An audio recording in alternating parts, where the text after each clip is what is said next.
आधे बाउल दही में 4 चम्मच MDH चटनी पुदीना मसाला डाला, स्टर करो, पुदीना चटनी तैयार। MDH चटनी पुदीना मसाला।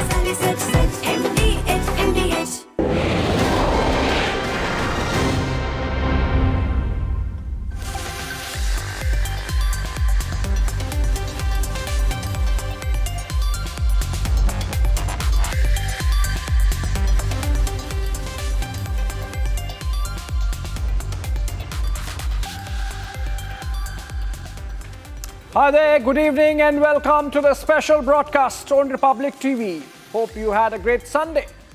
And now it's time to look forward to the coming week. This show, Looking Forward, is about stories that are shaping up over the coming days and weeks. News that is developing and would have consequences for your life and mine and impact our choices. Stories that shape India's and perhaps world's political and economics going forward. So let's get going. Just a while ago, we had pictures coming in of a farewell party in space. On the International Space Station, our own group captain Shubhanshu Shukla and his teammates of the Axiom 4 mission were given a send-off as they prepared to undock from the ISS and return back on Earth on Tuesday. The descent begins tomorrow. I'll have you updated on the nuts and bolts of the return journey. Second, ahead of the monsoon session of Parliament, momentum is building up for the impeachment of Justice Varma. Would it happen? Would the government muster the numbers, given it requires a special majority in both the houses of Parliament? We shall bring to you how the political forces are aligned. Third, Bihar's leader of opposition Tejasvi Yadav has crossed a red line of decency today while opposing the special drive of the Election Commission to cleanse the electoral rolls of ineligible voters. He abused the media. But why is this exercise facing so much resistance from the opposition forces in the state? There's even a communal spin being given. We take a look on what's happening. Fourth, now that the preliminary report on the Air India AI-171 crash is out, how things go forward? Everyone wants to know. We will do some crystal ball gazing on the future of the probe till the final report comes in. And finally, External Affairs Minister S. Jaishankar is landing in China tomorrow to participate in the Shanghai Cooperation Organization summit. This is his first visit to China after the 2020 Galwan standoff. Also the first after Operation Sindoor, in which India has found Chinese involvement. Also the first visit after the Dalai Lama's 90th birthday, which was last week. A lowdown on the quicksand of diplomacy that Jaishankar would have to negotiate. It's a power-packed show. Tonight, let's begin with the headlines.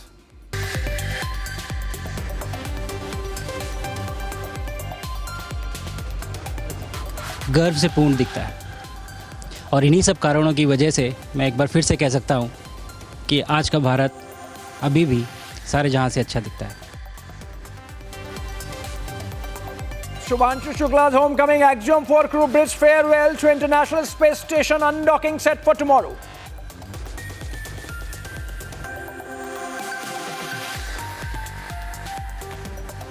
Lalu's son disparages democracy in a brazen display of abuse of power. Tejasvi Yadav insults journalism and media during a press briefing in Patna.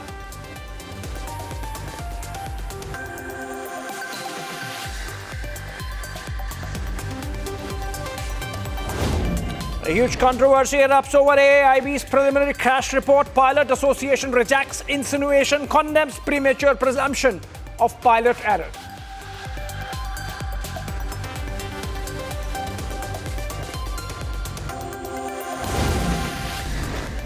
Right, in Tamil Nadu, early probe finds cracks in tracks after freight train ferrying diesel and crude oil catches fire near Thiruvallur.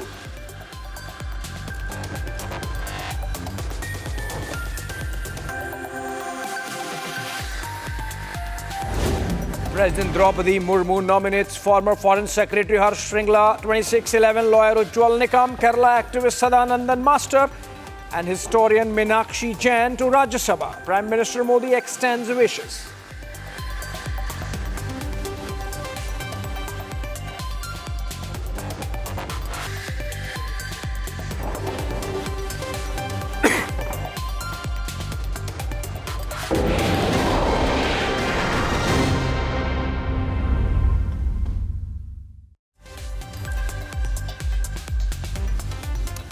Right, welcome back, ladies and gentlemen. Just earlier this week, the Supreme Court upheld the special intensive revision of the electoral roll in Bihar, which is taking place just months ahead of the state assembly elections. 10 political parties had approached the top court, but even they conceded inside that ECI was well within its right to carry out the revision. Then why this fear-mongering? The only bone of contention remained the inclusion of Aadhaar cards or the voter ID card or the ration card for verification of facts, something which even the Supreme Court urged the ECI to consider. It has been considered. But that is all it could do. Given that much like the judiciary, the ECI is an independent institution, there is no doubt that it has been a legal setback for the India in the latest play of ECI gambit ahead of the elections. But they are not stopping from targeting the Election Commission. When has that stopped or deterred the opposition, even if the Supreme Court takes a position? The only question remains, will it spiral out of control? Our next report attempts to decode just that. Take a look.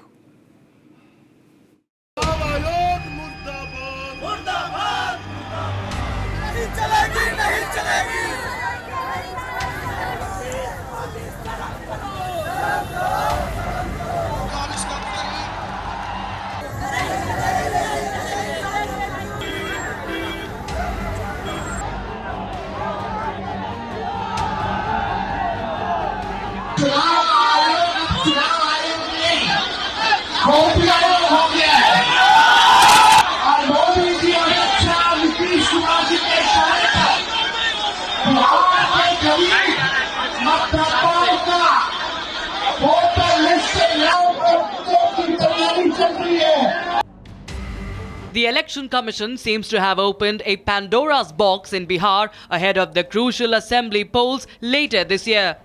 The election watchdog announced a special intensive revision of voters' list on the 24th of June to weed out ineligible names and ensure only rightful citizens are included in the rolls. The last time a similar exercise was carried out in Bihar was in 2003. Only that this time, by the nature of documents sought, it has ended up being an exercise in citizenship verification as against a mere voting rights verification based on existing rolls. The document lists hit the proverbial hornet's nest. चुनाव आयोग सवालों के घेरे में है। ठीक बिहार चुनाव के 1-2 माह पूर्व SIR के नाम पर, वोटर रिवीजन के नाम पर चुनाव आयोग मताधिकार का प्रयोग करने से गरीबों को रोक रहे हैं। जो वोट के अधिकार से वंचित करने की मंशा रखते हैं, ये नहीं चल सकता।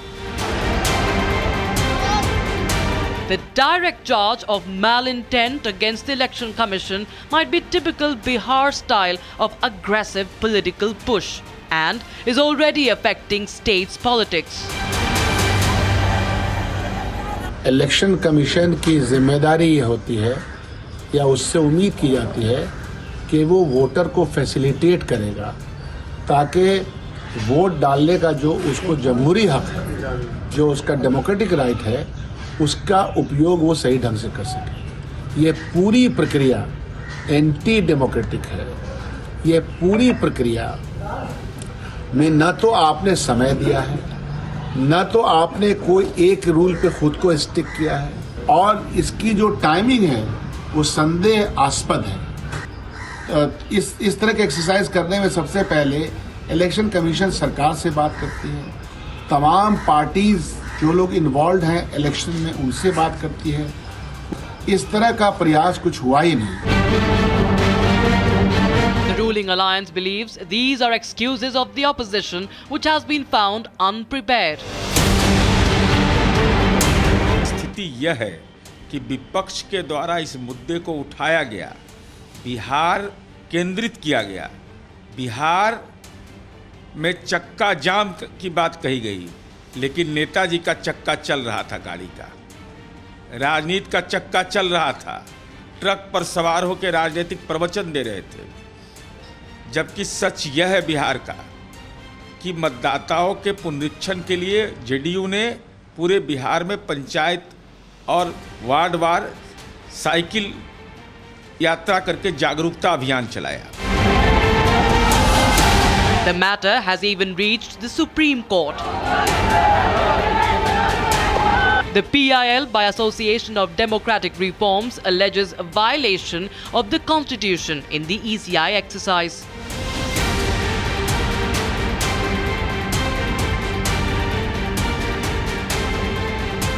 ADR plea was backed by 9 other petitions, all by opposition parties, making the same argument: possible large-scale disenfranchisement of eligible voters. However, in a setback to the opposition, the top court refused to stop the exercise, with some instructions to assuage some concerns. The Supreme Court also agreed to consider some key questions raised by the opposition. इसलिए India गठबंधन सड़क से लेकर अदालत तक लड़ाई लड़ रही है। माननीय सर्वोच्च न्यायालय में सुनवाई के दौरान भी वही सवाल खड़े हुए जो तेजस्वी यादव जी उठा रहे हैं। चुनाव आयोग से तो सर्वोच्च न्यायालय ने भी कहा कि आधार कार्ड को, राशन कार्ड को, वोटर आई कार्ड को, मनरेगा कार्ड को क्यों नहीं मान्यता दी जा रही है और क्यों इतने कम समय में कराया जा रहा है इसके लिए, और पहले शुरू क्यों नहीं कराया गया। According to the Election Commission, the exercise was necessitated by rapid urbanization, frequent migration, young citizens becoming eligible since the last round in 2003, and factors like non-reporting of death, and in the case of women, migrations due to marriages. And then there is this attempt to give it a communal color. AIMIM Chief Asaduddin Owaisi, CPM General Secretary M.A. Baby somehow see in the voters list cleansing exercise a sinister plot to shove in the NRC, the National Registry of Citizens. Bihar में आधार card बनने का जहां तक सवाल है, तो केवल सीमांचल में ही यह सवाल नहीं है। यह जो लोग सवाल उठा रहे हैं वो दिमागी फितूर के अलावा कुछ भी नहीं है। सच्चाई है कि शेखपुरा में मुसलमानों की आबादी कितनी है, 116% कैसे बन गया? शिवहर में 112% मिला, बन गया। अरवल में 103% है, बेगूसराय में 115% है, बक्सर में 107% है। तो केवल और 2011 की सामाजिक आर्थिक जो जनगणना हुई थी उसमें यह स्पष्ट है कि सीमांचल में नहीं, सबसे ज़्यादा मुसलमानों की आबादी का प्रतिशत बढ़ा तो वह मधेपुरा में और खगड़िया में। हम चुनाव आयोग से यही अनुरोध करेंगे कि ऐसा कोई भी व्यक्ति जो इस हिंदुस्तान का नागरिक है, जिसको वैध दस्तावेज जिसके पास उपलब्ध है, कोई छूटे नहीं। The Election Commission also clarified that the documents asked for need not be submitted at this stage. Only a photo with the designated application form would suffice. Those on the street who are directly affected, however, do not find anything wrong, just that they want the Aadhaar card added as an eligibility document. जो दस्तावेज मांगे गए हैं, वो दस्तावेज में मैं मांग करना चाहता हूँ चुनाव आयोग से, भारत के चुनाव आयोग और बिहार के निर्वाचन आयोग से, कि उसमें आधार कार्ड को इंक्लूड किया जाए, जिससे हमारे जितने भी परेशानी झेलने को मिल रही है कि बहुत लोगों के पास मैट्रिक पास सर्टिफिकेट नहीं होगी, बहुत लोगों के पास पासपोर्ट साइज सर्टिफिकेट नहीं होगी, और सुप्रीम कोर्ट जो विपक्ष लोग गए हैं, हंगामा किए हैं, गुंडागर्दी किए हैं इस विषय पर, उनको ये जागरूकता करना चाहिए था कि वोटर लिस्ट में कैसे जुड़े। वो लोग सिर्फ बिहार बंद इसलिए किए थे कि गुंडागर्दी करें। यह निर्णय चुनाव आयोग का बहुत ही अच्छा निर्णय है और सभी लोग को मतदान जो पहचान पत्र बना रहे हैं सब पूरा बिहार में, उसमें कुछ दस्तावेजों की समस्या है। हम चुनाव आयोग से हम भी मांग करते हैं कि उसमें आधार कार्ड को जोड़ा जाए। Amid all this, of the over 7 crore electorate in Bihar, about 80% have already complied with Election Commission's instructions, giving a thumbs up to the exercise. It is clear, despite clarifications from the Election Commission, Bihar politics has got a trigger that can snowball going ahead. Over to the Supreme Court hearing of 28th of July for now.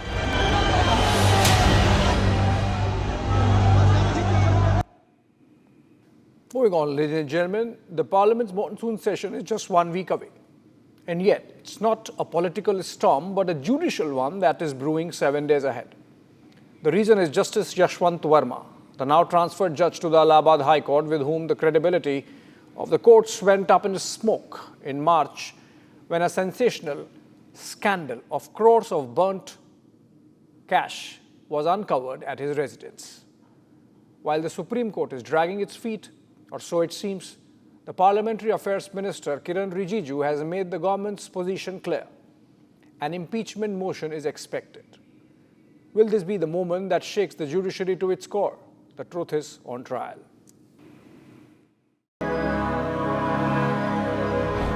Our judiciary had ideas of March. On the night intervening 14th and 15th March,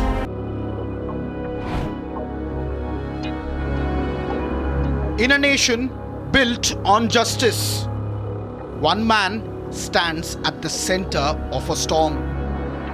Therefore, continuance of Justice Yashwant Varma any further as High Court judge is dangerous for the democracy as it eroded public faith. we are confronted with a jarring reality. A judge's residence in Lutyens, Delhi had burnt notes, cash hole. There is no FIR till date. Everyone in the country is now thinking whether this will be washed off, whether it will fade with time, and they are really concerned. A storm that threatens to shake the very foundation of our judiciary. There was cash war, obviously tinted, unaccounted, illegal. And unexplained. And unexplained. It appeared in public domain after 6-7 days. Yes. Imagine if it had not appeared. Justice Yashwant Varma, now a senior judge of the Allahabad High Court, has embroiled himself in a scandal that has left the entire country stunned. How come criminal justice system was not operationalized as it would have done for every other individual? A scandal that has no answers 4 months on. The government at the central level is handicapped because an FIR cannot be registered in view of a judgment of the Supreme Court rendered in early 90s. The entire nation is questioning the credibility of its very important institutions. What is the money trail? Where did this huge cash come from? Yes, sir. Are there big sharks?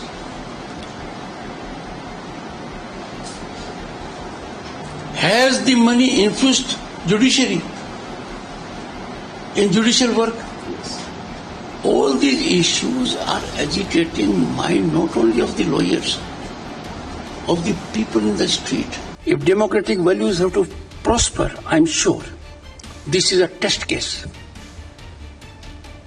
There must be swift investigation by those concerned with investigation. With Parliament's monsoon session just days away, the battle for his impeachment is heating up. Will justice prevail, or will the system protect its own? It took 8 days after the fire for the Supreme Court of India to swing into action after massive media outrage.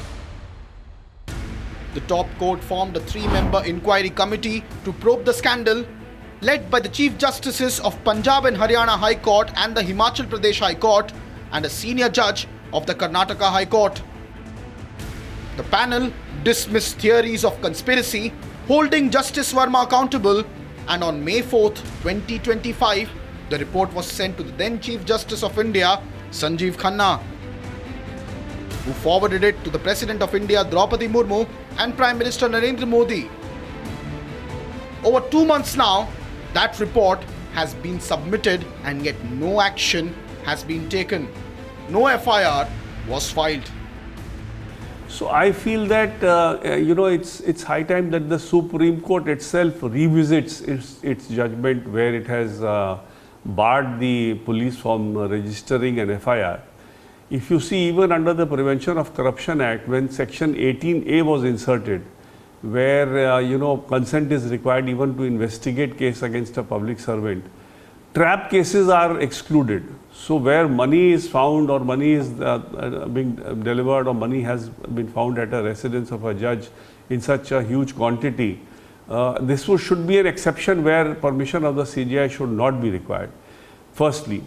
Secondly, even if permission is required, immediate registration of FIR against unknown person should take place, and that should be again spelt out by the Supreme Court by its judgments, so that at least the whether the judge is involved or not will come later, but at least the investigation should go on. Even if the judge is being framed, it's a very serious matter, and it needs to be investigated. While the Supreme Court is ominously silent, questions are being asked on was there an attempt to bury the truth. The lack of police investigation has left the Parliament with only one option: impeachment. A constitutional weapon rarely wielded. Impeachment motion against Justice Varma is a matter related to the corruption in judiciary. So there is no scope for any politicking.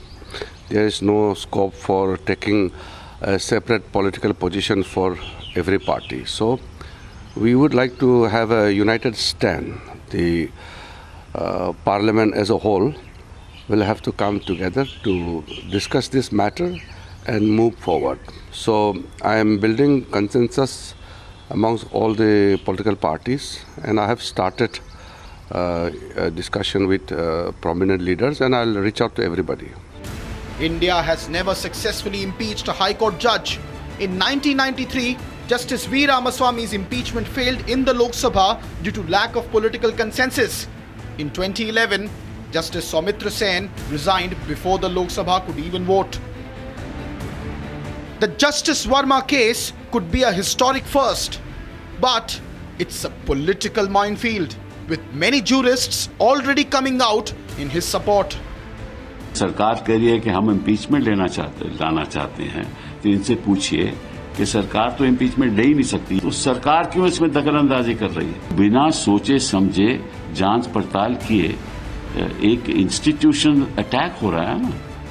However, top members of the bar are not in concurrence to this resistance to impeach Justice Varma. So the Constitution actually does not provide for any procedure. The Constitution merely provides for the two-thirds majority by the Parliament for the purposes of impeachment. Independently, there is a Judges Inquiry Act. So if there is an allegation against a judge which needs to be inquired into, normally it will go into the Judges Inquiry Act. And it is only after a detailed inquiry, as per the Judges Inquiry Act, impeachment should follow.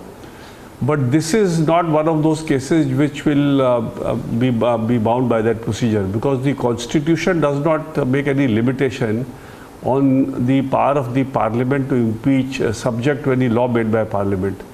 The power of the Parliament to impeach is independent of the Judges Inquiry Act. And in this case, since there is a credible inquiry done by three, very senior, two Chief Justices and a judge of the sitting judge of the High Court, I don't see that there is any necessity for doing a separate inquiry under the Judges Inquiry Act. And on the basis of this report, which is a credible report where the judge has been given ample opportunity to give his defense, an indictment has come. So I think on the basis of this report itself, the Parliament can do that impeachment, because there is no bar on the Parliament to do impeachment if it has already before it a credible inquiry report with regard to misdemeanor by a judge. As the monsoon session looms on July 21st, 2025, the government is racing to secure signatures for the impeachment motion. With over 100 Lok Sabha MPs reportedly on board, the ruling coalition, backed by allies like JDU and the TDP, is pushing hard for a united front against judicial corruption.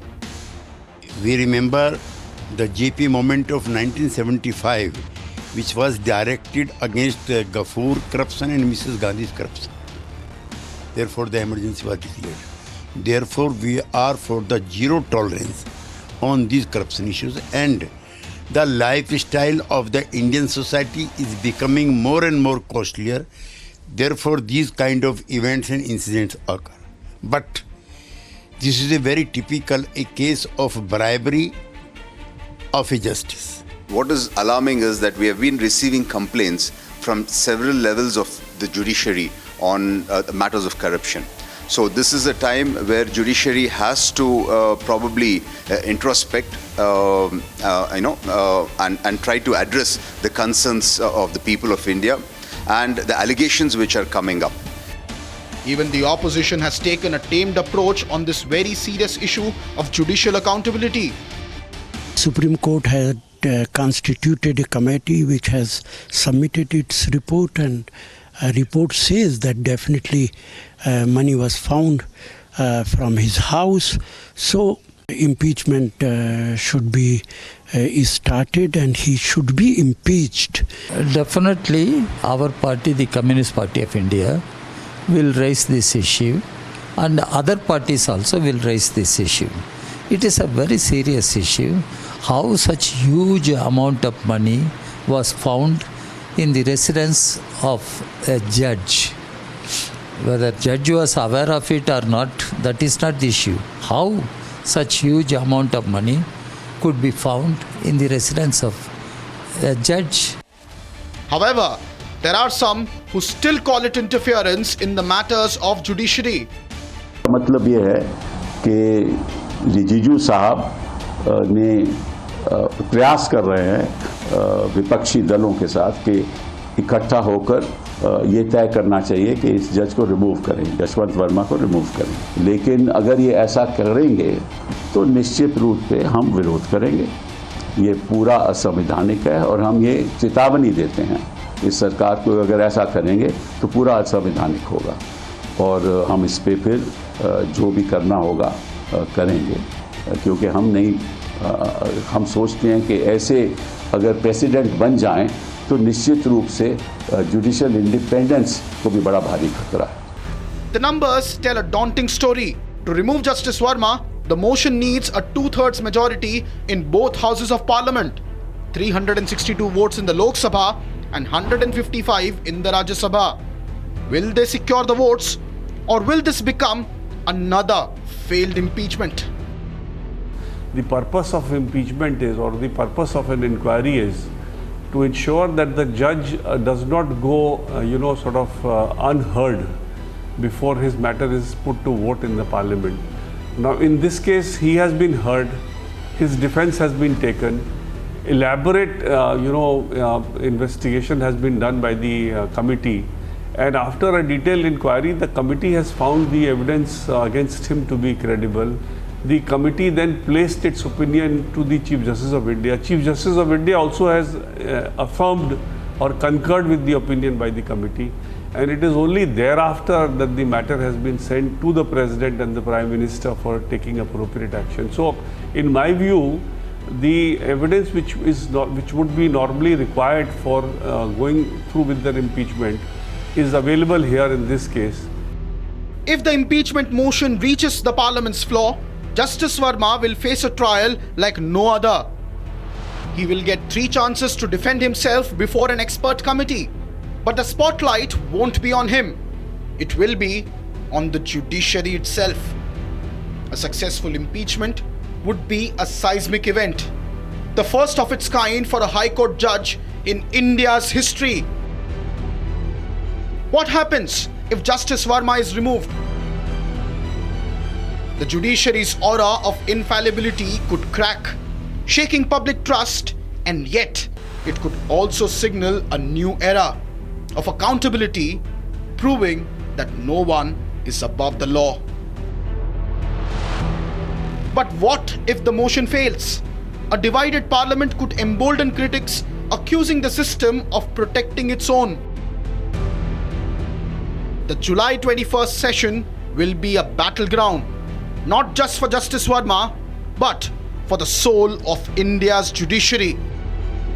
In 1 week, India will witness a historic reckoning. Will Justice Yashwant Varma be impeached? Or will the system shield him? The monsoon session is coming, and with it, a verdict that could reshape the judiciary forever. Because it's the truth that's on trial.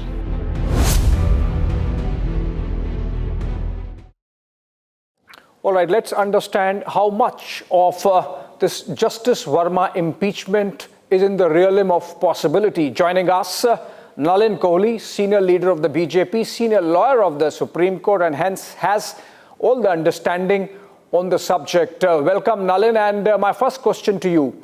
We have had statements from Parliamentary Affairs Minister Kiran Rijiju. We have a string of statements from Vice President Jagdeep Dhankar about the need, the imperatives of impeachment of Justice Varma. But then the numbers still seem not to be adding up for the BJP in Parliament. You need opposition. You think your party is working in that direction?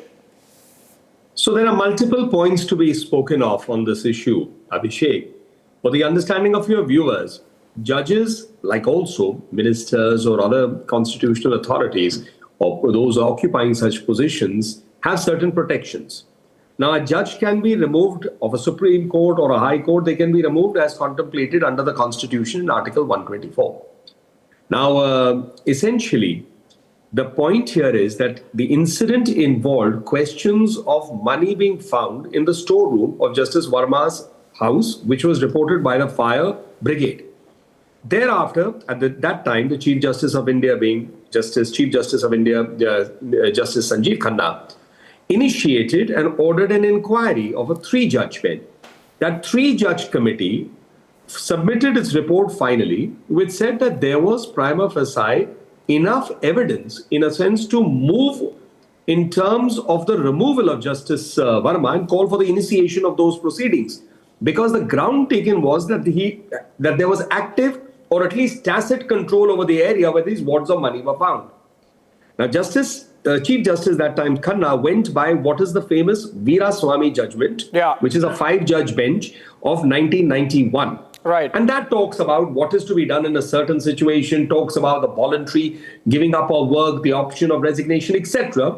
And basically says that, ultimately, if a judge is guilty of any criminal conduct or if there is any allegation of such, what is to be contemplated is all provided in that judgment. Right. So Chief Justice Khanna went according to that. That report has gone. Now the next step, logically, will fall on Parliament. In Parliament, your question now becomes relevant that you need to have a certain threshold of numbers to be able to make the impeachment process, successful. Yeah. For that, as your question is, that you need the opposition. I think in a democracy, the government and the opposition both have a role to play in the running of Parliament, right, the passing of bills, right, and also in such a motion.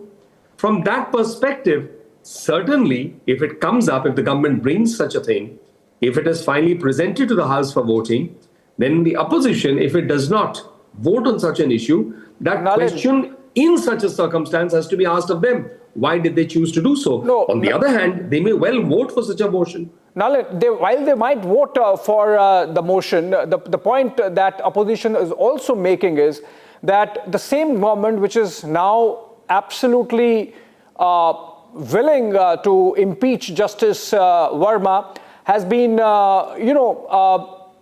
not as aggressive on the issue of Justice Yadav. So you think that might become an hindrance? Can you compare the two situations? How are they comparable? I mean, just let's again put this in a different perspective. The opposition has a point of view, the government has a point of view, other parties may have a point of view. But how is there a committee report? Is there an incident preceding the 3 judges committee report that talks about money being found in any person's case? Justice Varma's case is a rather unique situation. I don't think any one of us can recall seeing these kind of visuals associated with a judge ever. But there is a motion for the impeachment of Justice Yadav also, like the 50 MPs have signed a petition. Certainly, the MPs, under parliamentary process, under the constitutional provisions, have a right to do something that they wish to do, present something as they wish to do. But whether that would succeed or it would not succeed cannot be looked at through the prism of cutting a deal. Right. It has to be seen on the merits of each case. Okay. Now, the government, what it decides, will decide based on how it perceives the merit of each case. All right. The opposition, if it says, no, we are going to vote only in a condition, if you vote for, say, our motion, then it is for the opposition to explain why they don't want to vote, if such a motion against Justice Varma is moved. All right. My last question before I let you go, Nalin. Pending this impeachment motion, it's a long-drawn process. The issue of an FIR, which has been raised again by Vice President Jagdeep Dhankar, what's the issue with that? Why can't that be done? Like you said, Justice Khanna went by the Meeraswamy case, but there should be a way out of this very visible embarrassment for the judiciary that there can't be an FIR. So I have a way of looking at it a little differently.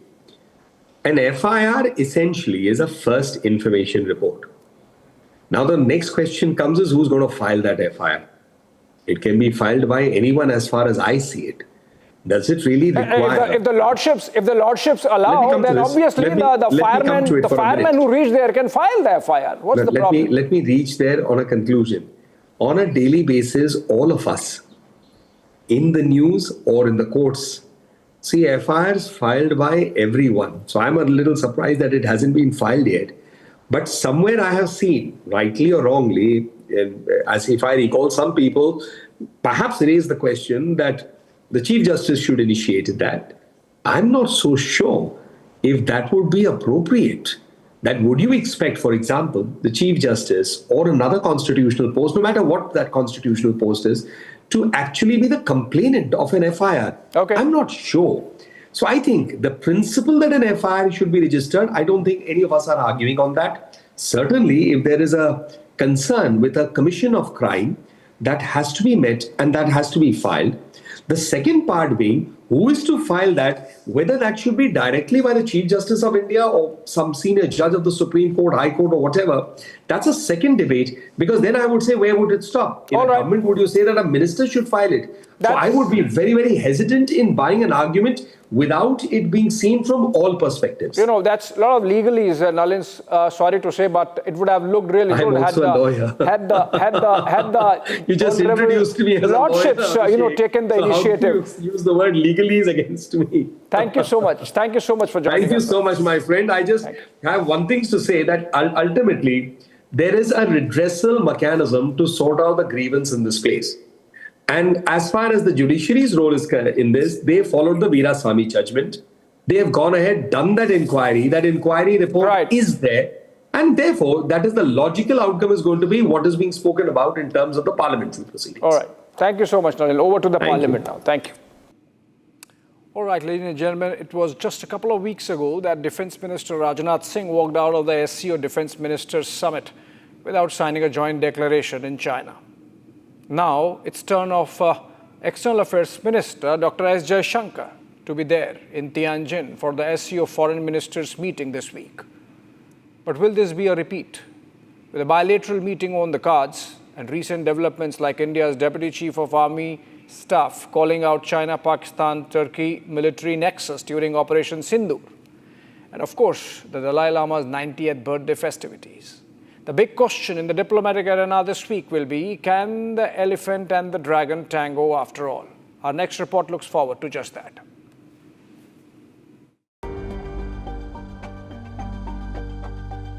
Just 2 weeks ago, Defence Minister Rajnath Singh was in Qingdao, China for Shanghai Cooperation Organization's Defence Ministers Summit. We reiterate the need to hold the perpetrators, organizers, financiers and sponsors of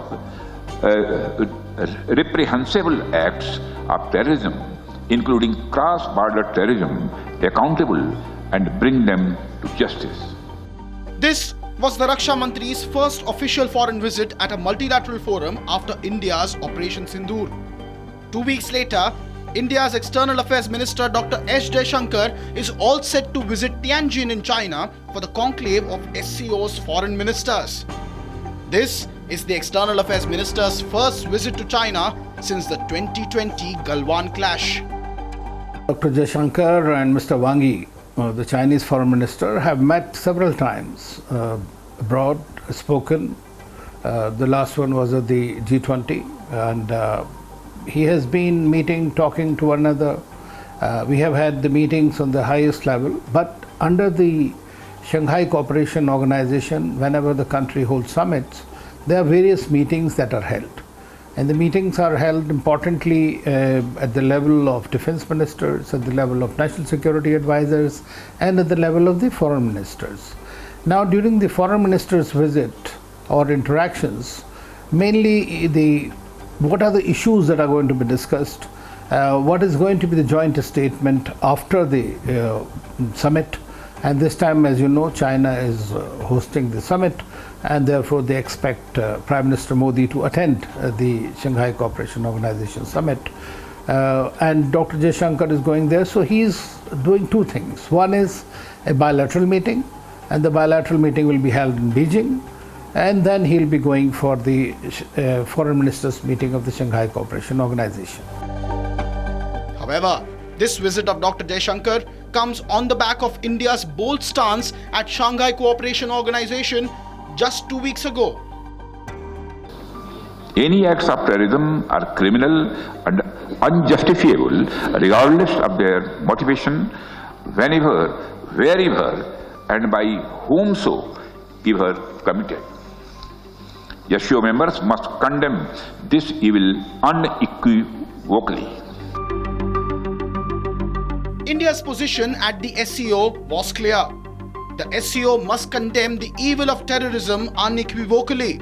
But the SCO refused to budge, and India too took a firm stance, refusing to sign the joint declaration, resulting in a major setback for the hosts, China.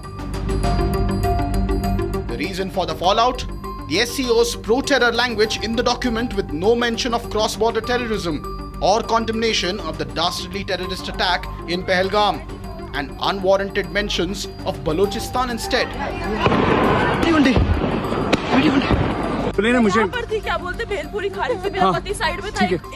Our defense minister participating in the defense ministers meeting of SCO.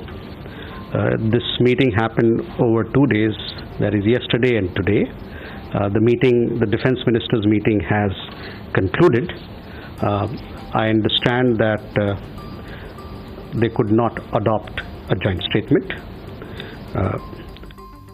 I also understand that certain member countries could not reach consensus on certain issues, and hence the document could not be finalized. On our side, India wanted concerns on terrorism reflected in the document, which was not acceptable to one particular country.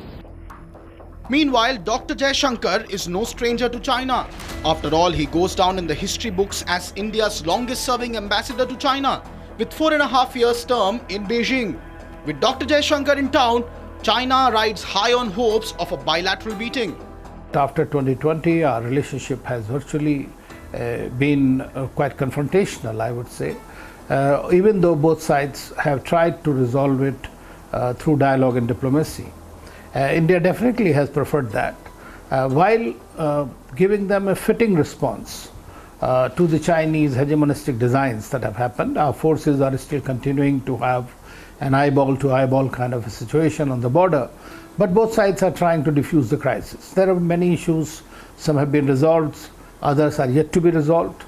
This is a very important meeting since after 2020, these foreign ministers have not met except on the sidelines of summits and all. So this will be the first time we expect a bilateral also meeting. And in the bilateral meeting, I think the focus is going to be on a de-escalation on the border, because one step has been taken where the patrolling has been allowed in certain areas, but not in all areas. And the a reduction in the number of troops on the border has also not come down. So I think de-escalation would be one of the agendas. It's also the first time the External Affairs Minister is going to be in China since India called out China's active support to Pakistan during Operation Sindoor. One border, two adversaries. So we saw Pakistan one side, but adversaries were two, and if I would say actually four or three actually. So Pakistan was the front face. We had China providing all possible support, and it's no surprise because if you were to look at statistics, in the last 5 years, 81% of the military hardware that Pakistan is getting is all Chinese, 81% of that. And another thing that China perhaps has seen is that he is able to test his weapons against, say, various other weapon systems that are there. It's like a live lab which is available to. So it's a good. That is what is something we have to be very, very cognizant about. CD has also mentioned, the Deputy Chief also mentioned in his statement, China has been very actively supporting Pakistan in all military matters. China has given its air defense system HQ-9. A PL-15 missile has been used against India, and the evidence of this was we actually found one which we knocked down in Hisar. Then we had this JF-10 aircrafts also being used, 10C, against India. The satellite system being used against India. So there is enough evidence to say that China was not a passive partner.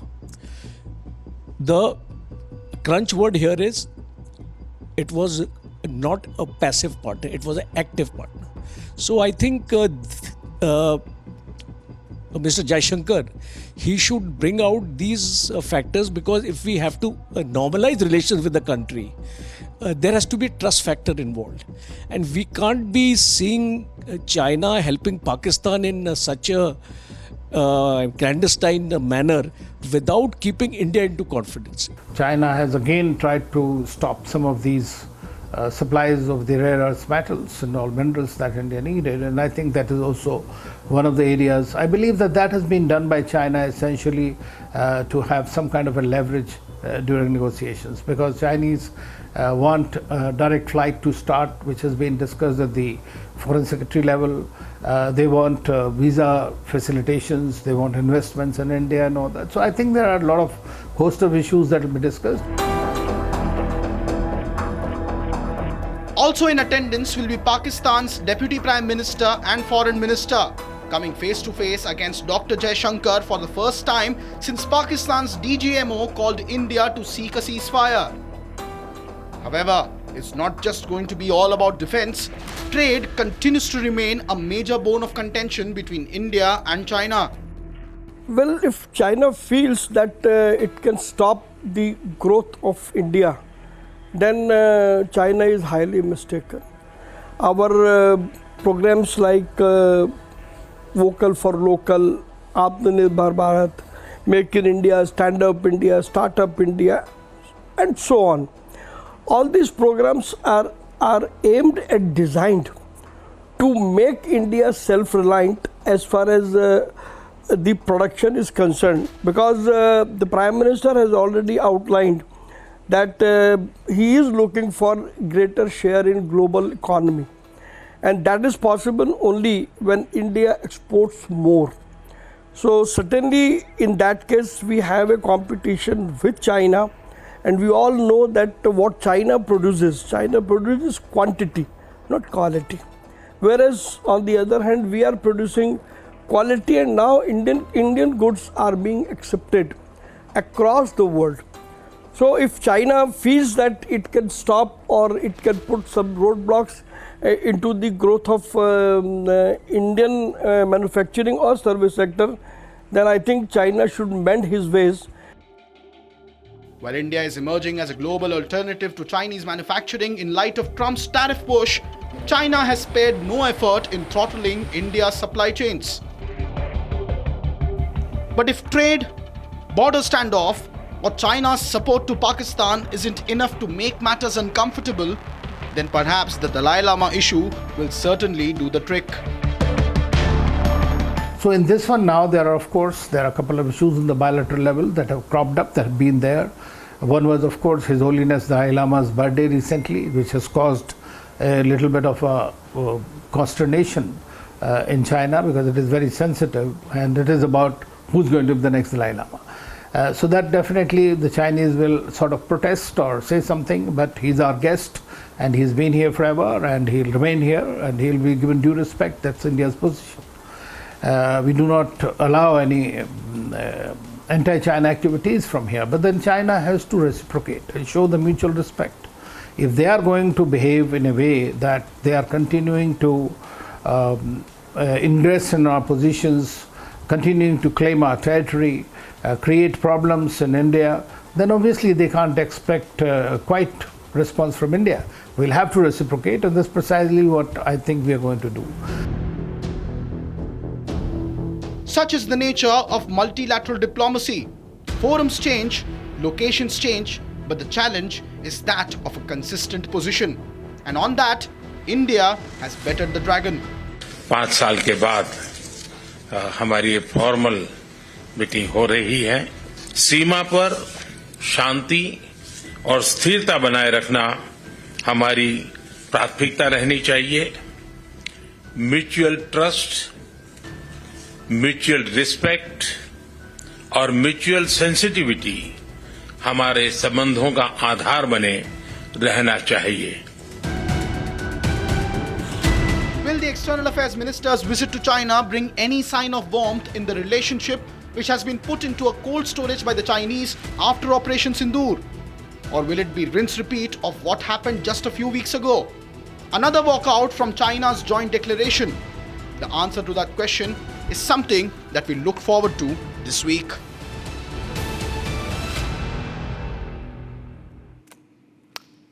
Some diplomatic quicksand there for Jaishankar to negotiate. Moving on, in just a few hours, friends, history will mark another milestone when Shubhanshu Shukla, our own Group Captain Shubhanshu Shukla, starts his journey back home from the International Space Station. The undocking is slated to take place tomorrow in the afternoon, and then, of course, the landing day after tomorrow. Take a look at what all he would go through before the splashdown.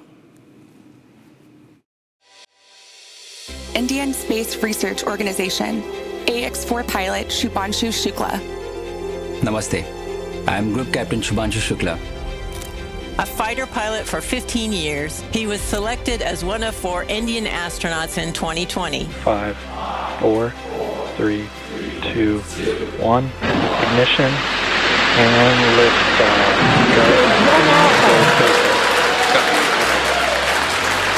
For 3 nations, a new chapter in space takes flight. Godspeed, AX-4. T plus 30 seconds into flight with the Axiom 4 crew on board Dragon, headed to the International Space Station. Waiting to hear call-outs from the Falcon 9 engineering team. 41 साल पहले कोई भारतीय अंतरिक्ष में गए थे और उन्होंने हमें बताया था कि ऊपर से भारत कैसा दिखता है.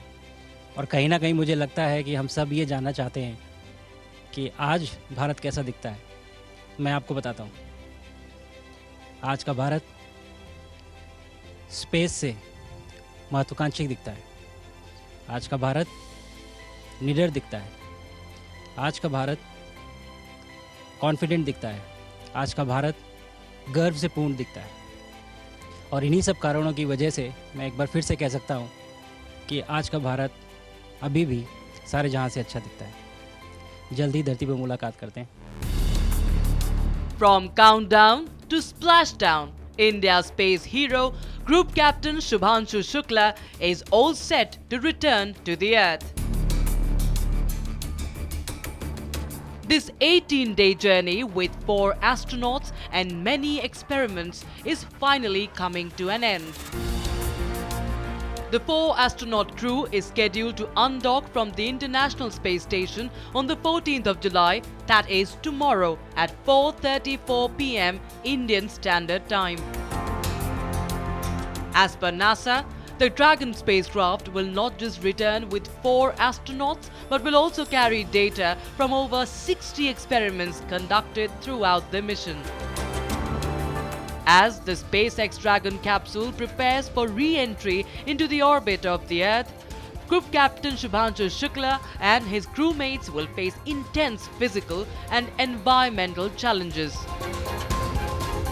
Strapped into their seats, they will experience high G-forces as the capsule plunges through Earth's atmosphere at speeds exceeding 27,000 km per hour. The re-entry process for Axiom 4 is a meticulously orchestrated sequence.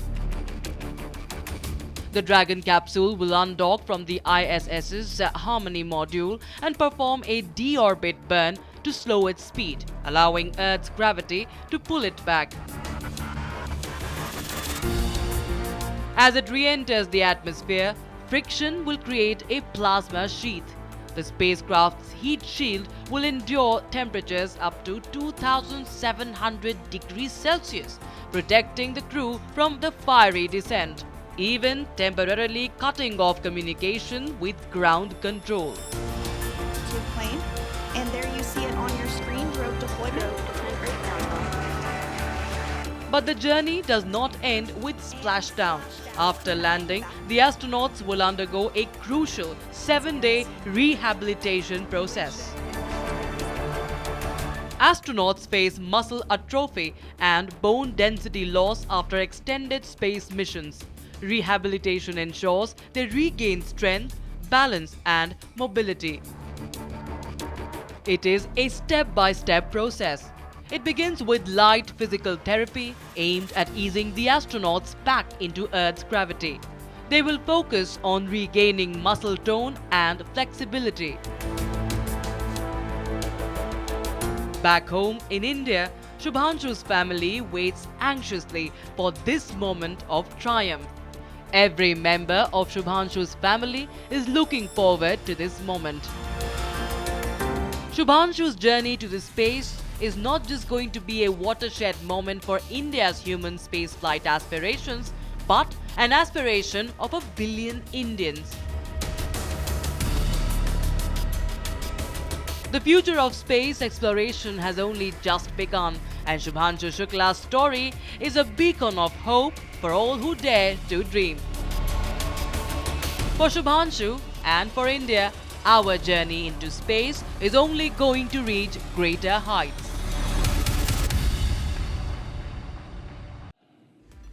Alright, this is all what we could pack in this Sunday edition of Looking Forward, and hope you enjoyed it. Short break, live and breaking with Rakshita is on the other side.